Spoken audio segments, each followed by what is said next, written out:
Bueno, lo prometido, ahora sí, comenzamos con el segundo bloque de este primer Congreso Argentino de Etiquetado Energético de Viviendas, beneficios de las mejoras de envolventes en Argentina. De eso vamos a hablar.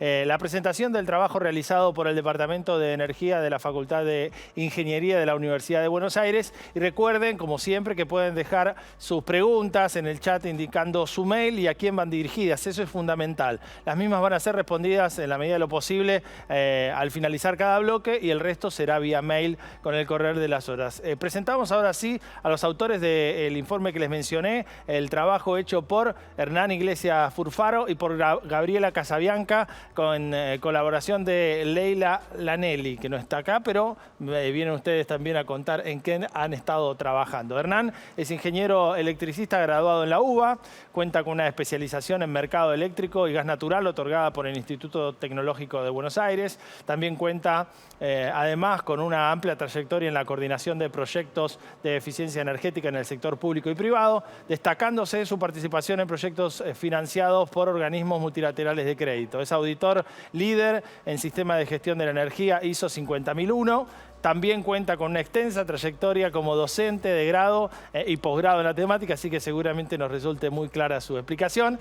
Y Gabriela, que es arquitecta egresada de la FADU, investigadora adjunta del Centro de Investigación Hábitat y Energía de la facultad que les mencioné, y ha dirigido proyectos de investigación sobre temas de eficiencia energética en arquitectura. Docente de la FADU, así que seguramente también nos aclare muchas dudas y que nos vayan surgiendo, donde dicta, en la FADU me refiero, la materia de energía en edificios y en posgrado en varias maestrías de la UBA. Además, está también trabajando en otros cursos sobre temas de eficiencia energética en edificios, certificadora y formadora por el programa de etiquetado de eficiencia energética en viviendas. Más o menos los currículos, ¿eh? ¿Qué tal? Bueno, ahora sí, a aprender. Una presión bárbara. Y bueno, ahora subimos la vara. Cuéntenos, sigo aprendiendo sobre estos temas, así que soy uno de sus alumnos, como tantos de los que están mirándonos ahora mismo del otro lado. Bueno, nuestro trabajo trata de hacer una evaluación del impacto en ahorro de energía, reducción de emisiones y análisis económico de lo que implica la mejora del aislamiento térmico en las viviendas. Considerando básicamente tres enfoques o tres actores. El usuario final, es decir, nosotros, nuestra casa, ¿sí? ¿Qué pasa cuando nosotros mejoramos la aislación? Bueno, obviamente tenemos una reducción del consumo de energía, tenemos un beneficio por la reducción de la factura energética y también tenemos o contribuimos a reducir las emisiones de dióxido de carbono, ¿no? Vos más que todos con tu currículum lo sabés, ¿no? Y después tenemos otro enfoque que es a nivel de sistema energético. La energía de algún lado sale. Entonces, en ese sistema energético hay un conjunto de instalaciones y hay un conjunto de actores del sector público y privado que hacen las inversiones para operar y mantener ese sistema. Obviamente, el usuario residencial también es parte del sistema. Es decir, que todas las mejoras que podamos hacer, todo el ahorro de energía que podamos tener, es beneficioso para todos. Y si yo hago un análisis económico y es beneficioso para el sistema, desde luego lo es para el conjunto de la sociedad. Es un poco el enfoque. Y después nos queda un actor más, o un enfoque más, que es a nivel de nación. ¿Qué pasa con la caja fiscal en cuanto a nivel de subsidios? Perdón, acá hay que estar acostumbrándose al tema de la cámara. No pasa nada. ¿Qué pasa? Bueno, obviamente baja el nivel de subsidios y eso es beneficioso también desde el punto de vista de la nación. ¿Cuál fue nuestra metodología? Bueno, un poco este enfoque. Entonces, hemos analizado cuáles son las provincias más representativas para este análisis. Hemos analizado también las soluciones constructivas para la mejora de la envolvente térmica, para pasar lo que llamamos a un nivel clase B o AB, cuánto ahorro implica. Y hemos analizado también, hecho un análisis técnico-económico considerando justamente el valor actual neto, que es una forma de analizar económicamente un proyecto, y el periodo de recupero de la inversión para cada uno de estos actores. Esto es un poco el resumen de este enfoque que yo les planteaba y hemos considerado escenarios de precio de la energía, porque nosotros sabemos muy bien que implementar una mejora hoy en una vivienda que dura 50 años, bueno, hay que tener un escenario de precios de la energía y también un escenario de subsidios para poder valorizarlo. Y como cualquier análisis económico, tenemos que considerar también cómo afrontamos esa inversión, con qué tasa de descuento la hacemos. 2% en dólares, 10%. Bueno, hemos acordado, según los criterios con Andima, hemos acordado tasa de descuento para el usuario final del 2%, con sensibilidades del 2 al 10, para ver poco qué pasa. Hemos acordado también sensibilidad para lo que sería el sistema energético, una tasa del 4% para ver el costo social, con sensibilidades, y luego a nivel nación con el mismo criterio. Y hemos considerado aquellas provincias y regiones bioclimáticas más representativas. Y bueno, nosotros sabemos que tenemos diferentes regiones bioclimáticas en Argentina y por eso hemos seleccionado Buenos Aires, Mendoza, Santa Fe, Córdoba, Tucumán, Río Negro y Salta. Le voy a pasar la palabra a Gaby para que dé más detalle acerca de la modelización. Bueno, a partir de esta elección de estos 7 lugares, que también está relacionado con la cantidad de viviendas, porque reúnen aproximadamente el 80% de las viviendas de todo el país, lo que hicimos fue avanzar en una primera etapa a modelizar a partir de una vivienda Procrear de alrededor de 60 metros cuadrados, una serie de alternativas tipológicas en cuanto que podían ser viviendas aisladas, viviendas adosadas o hasta unidades de departamento con una configuración similar en cuanto a su planta y sus características, en distintas situaciones de vivienda nueva o de retrofit en el caso de viviendas existentes, con alternativas de soluciones de cubierta, cubierta de losa o cubierta de chapa, y con distintas alternativas de soluciones constructivas en base a aislaciones eficientes con EPS, es decir, poliestireno expandido, con lana de vidrio o con poliuretano. De todos los ensayos que hicimos, más de 650 casos, prototipos que se generaron en el aplicativo que bien describieron en el primer bloque de este congreso. En ese aplicativo se generaron los más de 350 prototipos que ahora vamos a ver cómo se trasladaron ante proyectos, de los cuales finalmente se hizo un resumen sobre 56 casos seleccionados porque eran los que básicamente había muchas similitudes, entonces empezamos a resumir toda esa información, que realmente era mucha, en 56 posibles casos de análisis más directo. Como base de referencia para el nivel de aislación, tomamos las referencias de los niveles de la norma IRAM 11605, partiendo de una base de referencia de un nivel C, considerado como el más ineficiente, al cual le dimos nivel 0 para la comparación, y 2 niveles, el nivel AB, que es el mínimo requerimiento para vivienda social y las leyes de eficiencia energética, como en el caso de la ley 13059 de la provincia de Buenos Aires, y qué sucedía cuando llevábamos ese nivel de aislación a un nivel AB, que esto significa un nivel un poco mejor. Queríamos verificar qué era lo que sucedía desde el punto de vista de la evaluación que estábamos haciendo. Este es un ejemplo de cómo se utilizó el aplicativo, donde esos prototipos se trasladaron, se convirtieron en anteproyectos y fueron analizados y calculados para las 7 provincias en todas sus alternativas, y a partir de los resultados obtenidos, que es lo siguiente, podemos hacer un primer resumen de esta primera etapa del trabajo, donde encontramos que en casi todos los casos, para poder, en las diferencias entre el nivel C y el nivel AB, llevaban a un ahorro de energía de alrededor del 40% promedio. En el caso de que lleváramos las aislaciones del envolvente hacia un nivel AB, este ahorro superaba el 50%. O sea, ya es un poco más interesante desde el punto de vista del ahorro de energía.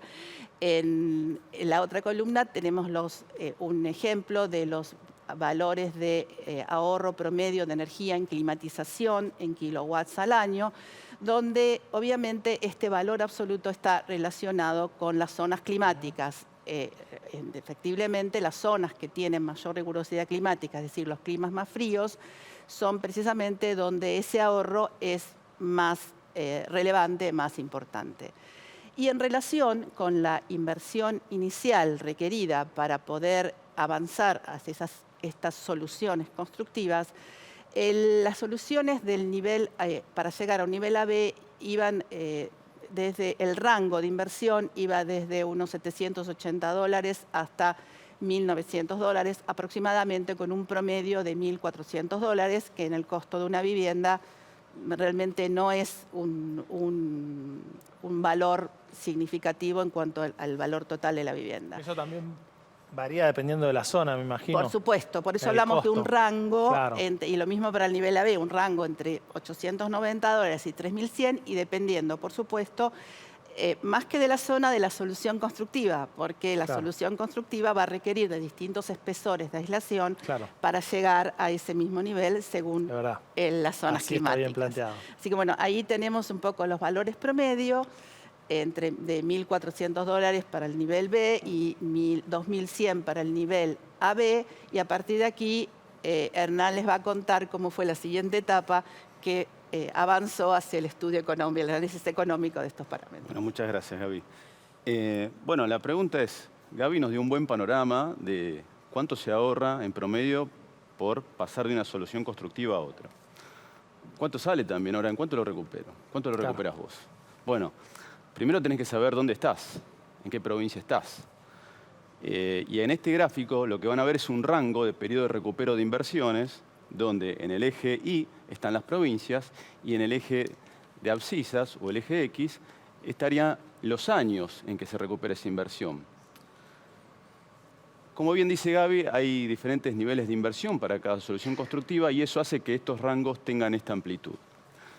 Y los periodos de recupero varían también, además de eso, en función del ahorro que tenés a nivel de cada provincia. Entonces, fíjense, vamos a destacar cuál es el rango menor, 7 años, en un escenario de precio base, es decir, más representativo de lo que sería hoy el costo de la energía, con un subsidio representativo de lo que es el costo de la energía.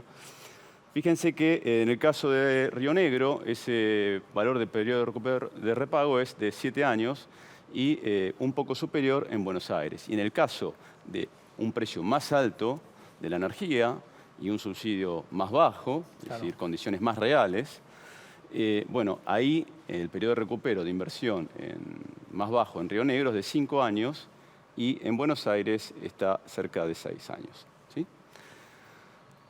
Económicamente, si yo hago una inversión hoy y hago un análisis del flujo de fondo de esa inversión, bueno, invertí 700, 1000 o el rango promedio que planteaba Gaby y vemos que hay rangos positivos en todos los casos en 50 años. Es decir, que la inversión que pongo hoy la recupero con una tasa de descuento del 2% en dólares. Todo este análisis está hecho en dólares, tanto en precio base y subsidio base como en precio alto y subsidio bajo. Es decir, que este sentido para el usuario final, más allá de los periodos de repago, es algo positivo. Y si hacemos un análisis de sensibilidad, es decir, porque uno puede decir, no, bueno, la tasa de descuento no es tan representativa, otro me dirá que sí, depende la capacidad, digamos, que uno tenga para afrontar ese crédito o inversión. Entonces, haciendo un análisis de sensibilidad, los rangos de soluciones planteados inicialmente dan valores de flujo de fondo positivo que lo van a ver en verde.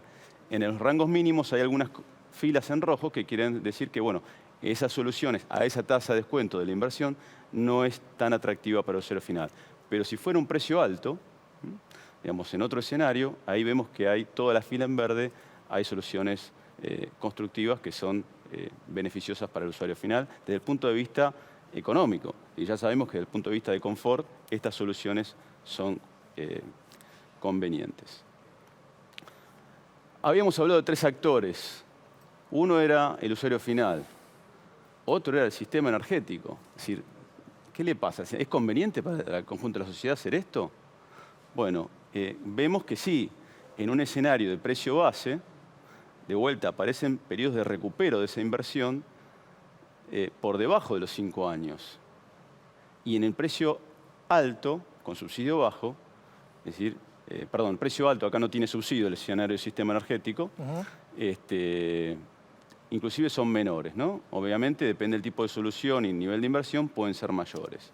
Pero vemos que esta solución a nivel sistema es positiva o se recupera, básicamente. Analizando económicamente el flujo de fondos, vemos que las diferentes soluciones en las diferentes provincias tenemos rangos que son positivos y rangos que no lo son. Pero en el escenario de un precio más representativo, con un precio alto del costo de la energía, bueno, en casi todas las provincias vemos que son barras verdes. Donde hay barras verdes hay ahorro de energía y hay inversiones que son convenientes. Haciendo el análisis de sensibilidad a nivel sistema energético, de vuelta, la columna en verde y las filas en verde indican, o las celdas en verde, indican que hay muchas soluciones con diferentes condiciones de tasa de financiamiento que son interesantes para el sistema. Me falta el otro actor que habíamos planteado, la nación. A nivel nación, si hacemos el flujo de fondos, el valor actual neto, vemos que obviamente la nación ahorra subsidios, ¿sí? Evita subsidios. Entonces, para la nación, esas barras en verde indican que es una medida beneficiosa para la reducción de subsidios, independientemente de la provincia que estemos analizando, bajo los dos escenarios de precio. Y si hacemos un análisis de sensibilidad, vemos un poco lo mismo. Ahí lo que estamos planteando es la relación entre el ahorro económico que genera la medida para el Estado Nacional y la inversión que tendría que hacer el usuario final. Entonces, acá no llego a ver exactamente, pero lo que sí recuerdo de haber realizado el trabajo, que vemos que hay un aporte del Estado Nacional por reducción de subsidios que puede volcar a un programa de este tipo. Es decir, supongamos que lanzamos un programa de reconversión de viviendas, bueno, podríamos... Autosolventarse, digo, con parcialmente, lo que se ahorra ¿no? la nación. Esos porcentajes lo que indican es qué porcentaje el Estado podría facilitar, reasignar al usuario final para que la medida sea viable y el Estado no pierda. O sea, de suma cero. Entonces, eso es un punto muy interesante a considerar. Vamos a los números globales y ya con esto nos queda muy poquito. Pasar a 20 años todas las viviendas nuevas, clase B, implica un ahorro de energía que equivale en energía eléctrica a 128.000 usuarios residenciales.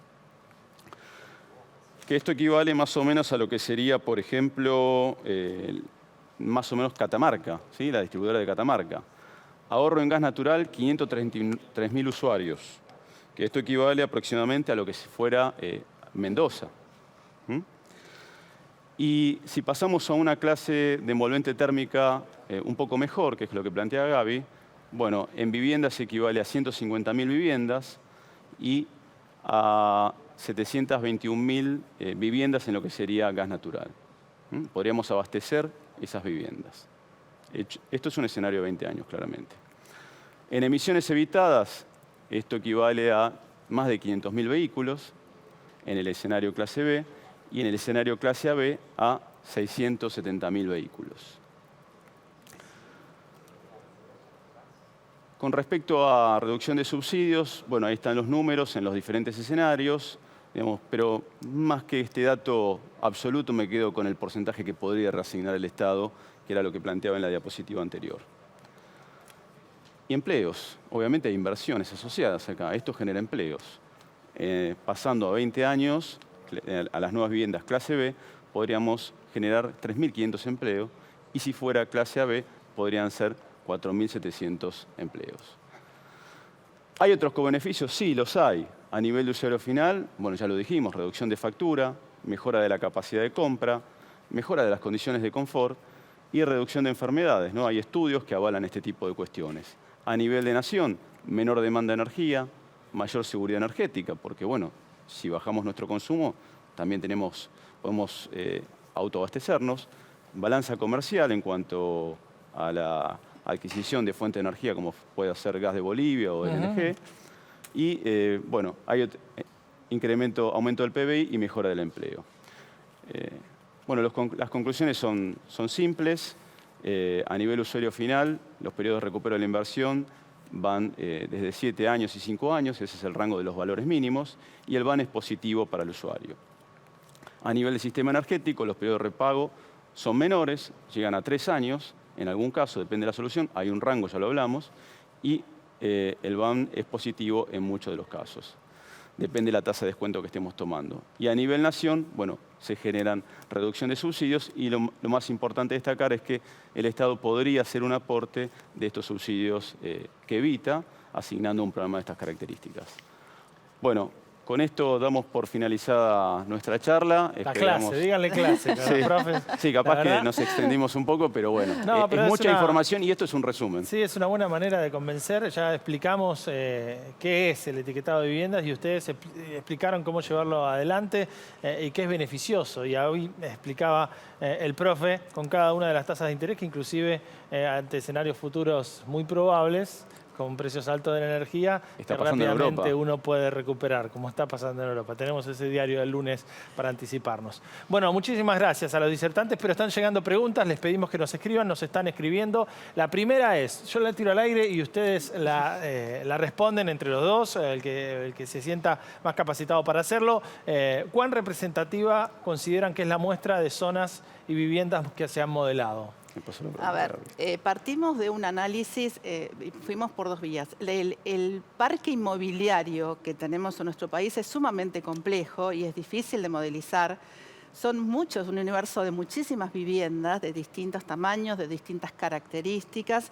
Entonces tuvimos que hacer un abordaje, en realidad a partir de los datos que teníamos del INDEC, básicamente, con una proyección de actualización.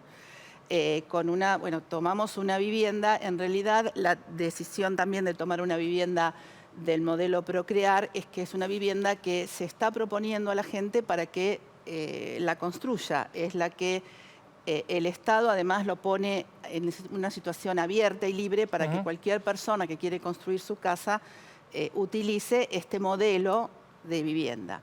Entonces, de alguna manera, a través de los datos del INDEC, llegamos a qué porcentaje teníamos en el país de viviendas unifamiliares, qué porcentaje teníamos en el país de unidades de departamentos. En todo el país, alrededor del 80% son viviendas unifamiliares o adosadas, las viviendas entremedianeras, como las conocemos, y un 20% de departamentos, excepto Buenos Aires y las grandes urbes, donde la proporción se invierte. Es decir, tenemos un 20% de departamentos que tienen la ventaja de quizás tener menos superficie de envolvente, de pérdida, porque el piso y el techo en general están en contacto con otra unidad que está también calefaccionada. Entonces no pierdo energía ni por el piso ni por el techo.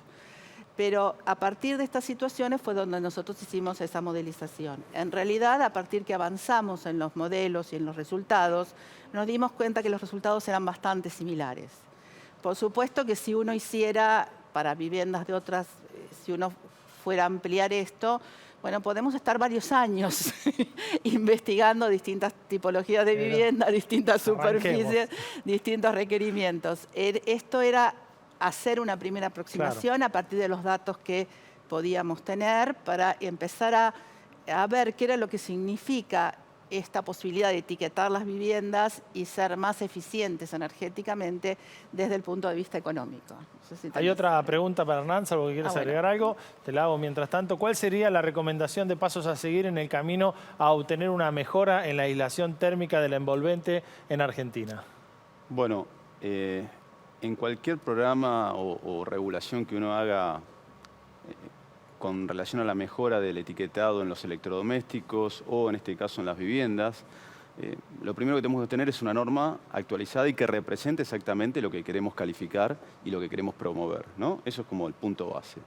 De hecho, tengo conocimiento de que este tema se discute en lo que es el IRAM, el Instituto Argentino de Normalización, con frecuencia, ¿no? Y están trabajando permanentemente para ver cómo y calificar a las viviendas. Segundo, tenemos diferentes actores.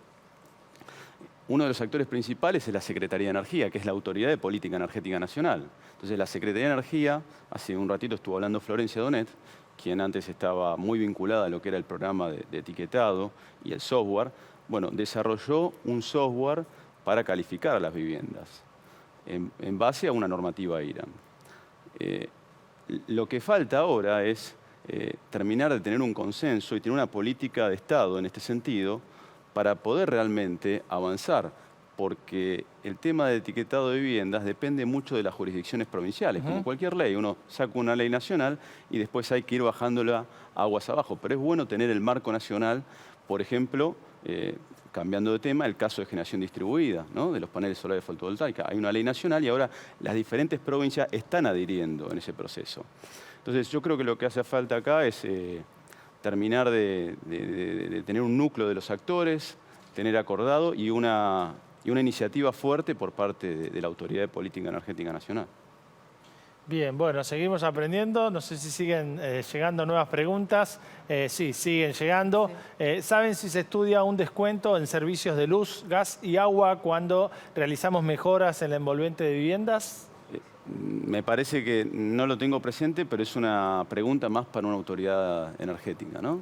Está bien, que probablemente alguna nos esté viendo. En líneas generales, no. O sea, los beneficios son directos por consumir menos energía. O sea, el descuento es en algunas situaciones se indagó sobre si podía haber un descuento en los impuestos municipales o en los impuestos como en el ABL, digamos, en la capital.